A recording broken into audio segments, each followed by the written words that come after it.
দেশের নাগরিকতা বাদ দিয়েছে, তারা কি তাদের মুসলমান বাদ দিয়েছে, তাদেরকে ওই বাড়ি ঘর করতে বাদ দিয়েছে। আজকে এমপি কালকে আবার চলে যাবে ওই দেশে। কিন্তু আমি তো ওই দেশে থাকার সুযোগ পাওয়া সত্ত্বেও আমি দেশে চলে আসি। এখন এই জন্য আমি আমার দোয়া করবেন, আমার স্বপ্নটা হচ্ছে আপনার বাংলাদেশের মানুষ। আজকে যদি আপনি ভালো থাকেন, উনি যদি ভালো থাকে, তাহলে ওনার মতো প্রতিযোগিতা হবে। আজকে এই শার্ট উনি পড়তে কালকে আরেকটা শার্ট কিনবে, আজকে এই জুতা আপনি পড়ছেন কালকে আরেকটা জুতা কিনবে। এই প্রতিযোগিতা হোক। আমার কথা আপনার বুঝাইতে পারছি। বিদেশে এই প্রতিযোগিতা, আমি আজকে লেটেস্ট মডেলের গাড়ি কিনছি, আমাকে আরোটা গাড়ি কিনুন। আজকে আমি আইফোনে মোবাইল ব্যবহার করতেছি, কালকে আমি আরেকটা মডেলের ফোন ব্যবহার করবো। মানুষের সেই প্রতিযোগিতাটা হোক।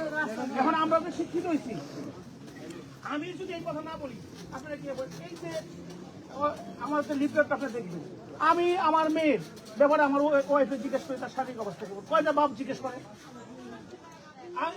আমার মার যে অবস্থা না হয়তো আমার তো জন্ম হইতো না, পৃথিবীর জন্ম হইতো, আমরা এটা ভুলে যাই। এর ফলে মানুষের সমস্ত রোগ হয় মেয়ে মানুষের।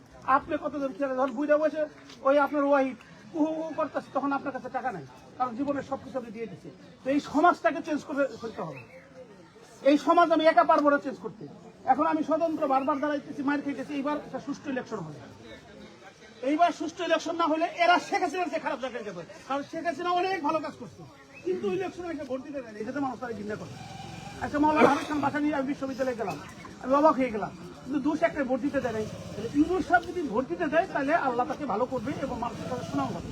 তবে সরকার আজকে যেসব কথা আমাদেরকে বললো, তাতে কোনো ভয় নেই, 100% নিশ্চিত ছিল এবং ইলেকশন হবে।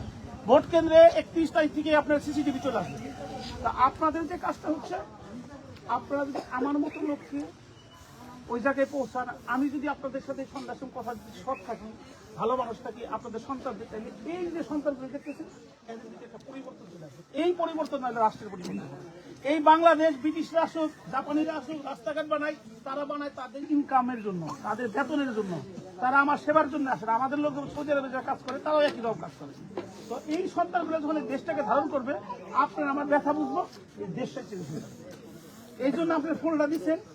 আল্লাহ জানি, এই আমার মনের আশাই হচ্ছে যে আপনাদের ভাগ্য পরিবর্তন করা। আমি যদি সুখ চাইতাম, আমি আজকে এখানে আমি আসতাম না, আমি ঢাকার শহরে থাকতাম। আমার আজকে কয়েকটা মামলা ছিল, আমি এখন আপনাকে কোর্টে গেলে খালি হাতে ফিরে আসি। এবং আমি যদি ইনকামের দিকে ঘুরি, টাঙ্গাইল ডিস্ট্রিক্টে খুব কম লোকই আছে আমার চেয়ে বেশি ইনকাম করতে পারবে ওকালতির মধ্যে। কিন্তু আমি ইনকাম করে জাকাত দিয়ে আপনার লাভ হবে, হয়তো একটা শাড়ি পাইবেন, একটা কাপড় পাইবেন, 2 দিন ভুলে যাবেন। আমি যদি আপনার সন্তান দেওয়ার মতো মানুষ বাড়ে, আমার বাবা 2 ভাই ব্যারিস্টার, আমি যদি লেখাপড়া না করে অন্য কাজ করতাম,